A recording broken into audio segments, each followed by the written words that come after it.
برطانوی راج کے عروج پر بھی بر صغیر میں عورتوں اور بچوں سمیت صرف 1 لاکھ انگریز تھے۔ اس وقت ہندوستانیوں کی تعداد 3 کروڑ سے زائد تھی۔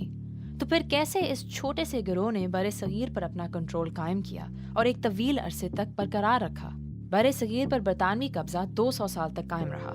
پہلے 100 سال ایک private company East India company کی صورت میں، اور پھر 90 سال براہ راست تخت برطانیہ کے کنٹرول کی صورت میں۔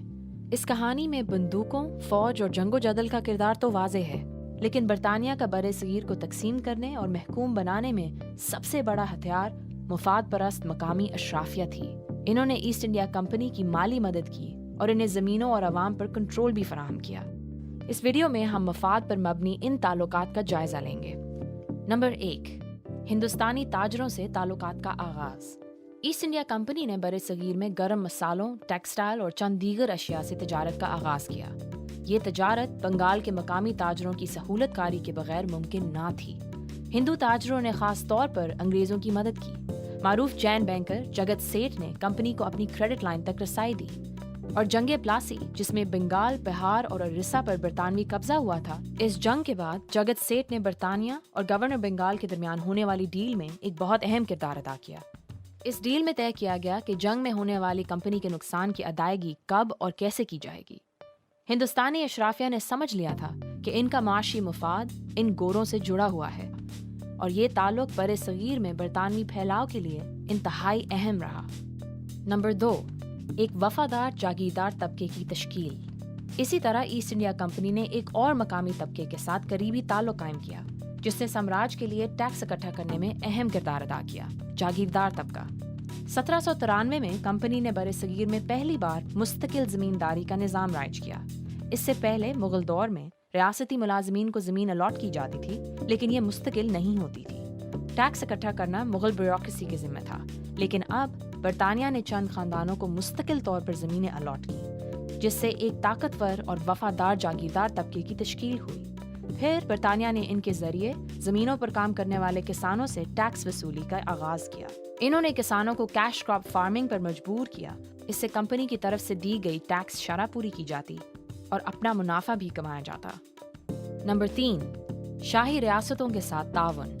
19ویں صدی میں مغلیہ سلطنت کے زوال کے وقت بر صغیر میں بے شمار شاہی ریاستیں تھیں۔ ان کے حکمران مقامی سردار یا مہاراجے تھے۔ یہ ریاستیں سامراج کے لیے 2 طرح سے فائدہ مند تھیں۔ ایک، انہوں نے برطانیہ کے انتظامی اخراجات کم کر دیے۔ جب کمزور حکمران اپنی مرضی سے برطانیہ کی بالواسطہ حکمرانی کو تسلیم کر لیتے تھے تو پھر بھاگ دوڑ کی کیا ضرورت، جیسا کہ راجستھان جیسے دشوار صحرائی علاقے پر شاہی ریاست کو برقرار رکھنا ہی برطانیہ کے فائدے میں تھا۔ اور دوسرا، باغیوں کو کچلنے میں یہ ریاستیں بہت مددگار تھیں۔ برطانیہ اپنے وفادار مہاراجوں کو ہتھیار، فوج اور ٹریننگ دیتا تھا، جسے مہاراجے اپنے علاقوں میں ہونے والی مخالفت کو کچلنے میں استعمال کرتے تھے۔ اس کی ایک مثال اپریل 1919 میں ہونے والا جلیانوالہ قتل عام ہے، جب سامراج نے 1500 ہندو، مسلمان اور سکھوں کو قتل کیا۔ اس کے بعد شروع ہونے والے ہنگاموں میں پنجابی سرداروں نے ریلوے اور ٹیلی گراف لائنوں کی حفاظت میں سامراج کی مدد کی، تاکہ سامراج مخالف سرگرمیوں کی جاسوسی ہو سکے اور فوج آسانی سے نقل و حرکت کر سکے۔ نمبر 4، ہندوستانی سہولت کاروں کی ایک نئی شکل، انڈین سول سروس۔ 200 سال کی حکمرانی کے درمیان عوام پر اپنے کنٹرول کو مضبوط کرنے کے لیے برطانیہ نے کئی قوانین لاگو کیے۔ اس کی ایک مثال 1858 میں انڈین سول سروس کا قیام ہے۔ یہ شروع کی کئی دہائیوں تک صرف چند گوروں پر ہی مشتمل تھی، لیکن 1922 میں برطانیہ نے ہندوستانی امیدواروں کو بھی انڈیا میں امتحان کی اجازت دی۔ اس سے ایک نئے انتظامی طبقے کی تشکیل ہوئی، جنہوں نے عوام پر انگریزوں کی حکمرانی میں پل کا کردار ادا کیا۔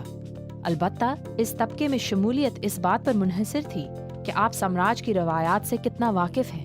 اس حوالے سے برطانوی آفیشل تھامس مکالے لکھتا ہے، ہمیں ہر صورت ایک ایسے طبقے کی تشکیل کرنی چاہیے جو ہمارے اور ہمارے لاکھوں محکوموں کے درمیان پل کا کردار ادا کر سکے۔ ایک ایسا طبقہ جو رنگ و نسل سے تو ہندوستانی ہو، لیکن اپنے اخلاق اور خیالات میں انگریز ہو۔ برطانوی استعماریت کی کامیابی کی وجہ ان کے بد دیانت معاشی، سیاسی اور انتظامی منصوبے تو تھے، لیکن ان میں اہم کردار مفاد پرست مقامی تاجروں، زمینداروں اور مہاراجوں کا ہے۔ یہ لوگ طاقت حاصل کرنے کے لیے اپنے ہی ہم وطنوں کے استحصال میں ذریعہ بنے۔ اس کی ایک مثال وہ ہندوستانی تاجر ہیں